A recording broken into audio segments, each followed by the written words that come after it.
한국 주요 수출 산업 3중고에 직면하다. 최근 한국의 주요 수출 산업들이 전례 없는 복합적 위기에 직면해 있습니다. 이는 단순히 한 가지 요인에 의한 것이 아니라 글로벌 경제 환경의 변화, 고조되는 노사 갈등, 그리고 국내 정책 변화라는 세 가지 축이 복합적으로 작용하고 있기 때문입니다. 특히 자동차, 조선 등 국가 경제의 핵심을 이루는 산업들이 이 3중고의 직격탄을 맞으며 위기감이 확산되고 있습니다. 미국 관세 압박, 대외 환경의 변화. 첫 번째 위기는 바로 대외 환경의 악화입니다. 가장 큰 위협은 미국의 관세 장벽입니다. 현대차, 한국GM 등 한국의 주요 완성차 업체들은 미국 시장에 대한 의존도가 매우 높습니다. 미국이 자국 산업 보호를 명분으로 한국산 자동차 및 부품에 높은 관세를 부과할 경우 한국 기업들의 수출 경쟁력은 급격히 약화될 수밖에 없습니다. 이는 단순한 매출 감소를 넘어 생산 물량 축소, 공장 가동률 저하로 이어져 산업 생태계 전반에 심각한 영향을 미칠 수 있습니다. 특히 한국GM의 경우 미국 시장을 주요 생산 거점으로 삼고 있기 때문에 미국의 관세 부과 정책은 더욱 치명적일 수 있습니다. 이러한 불확실성은 투자 위축으로 이어지며 심지어 철수설까지 거론되는 상황입니다. 이는 고용 안정성에도 직접적인 위협이 됩니다. 과거 미국과 중국 간의 무역 분쟁이 세계 경제에 미친 영향을 고려할 때 미국의 관세 압박은 한국 경제에 상당한 부담으로 작용하고 있습니다. 고조되는 노사 갈등 내부로부터의 압박. 두 번째 위기는 바로 내부의 문제입니다. 한국 경제의 고질적인 문제 중 하나로 지적되어 온 노사 갈등이 최근 더욱 격화되고 있습니다. 특히 현대차 노조의 부분 파업은 상징적인 사건입니다. 7년 만에 발생한 이번 파업은 단순히 임금 인상뿐 아니라 주 4.5일제 및 정년 연장과 같은 근무 환경 개선을 요구하고 있습니다. 이러한 요구는 단기적인 협상으로 해결되기 어려운 근본적인 노동시장 구조 변화와 관련된 사안입니다. 파업으로 인한 생산 차질은 막대한 경제적 손실로 이어집니다.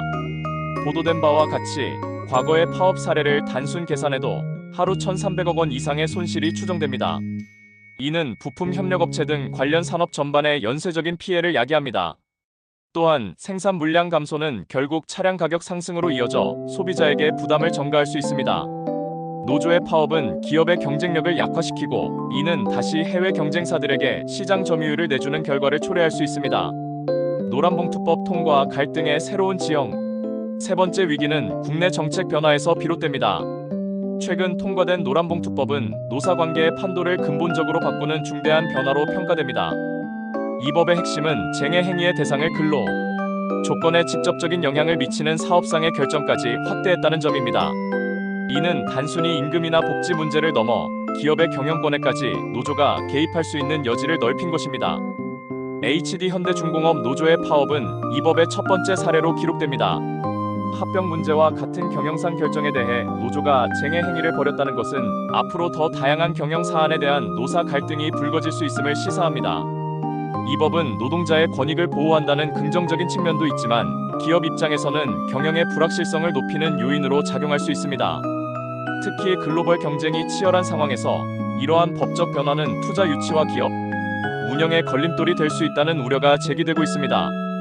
복합위기, 한국 경제의 미래는?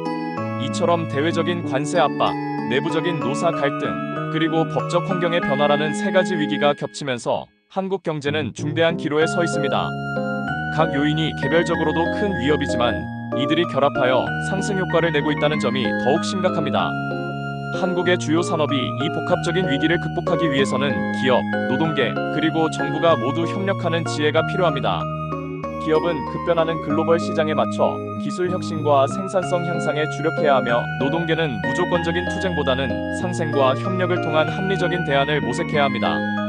또한 정부는 노사관계의 새로운 질서를 확립하고 동시에 기업의 경쟁력을 강화할 수 있는 정책적 지원을 아끼지 말아야 할 것입니다. 과연 한국 산업은 이 복합적인 위기를 어떻게 헤쳐나갈까요?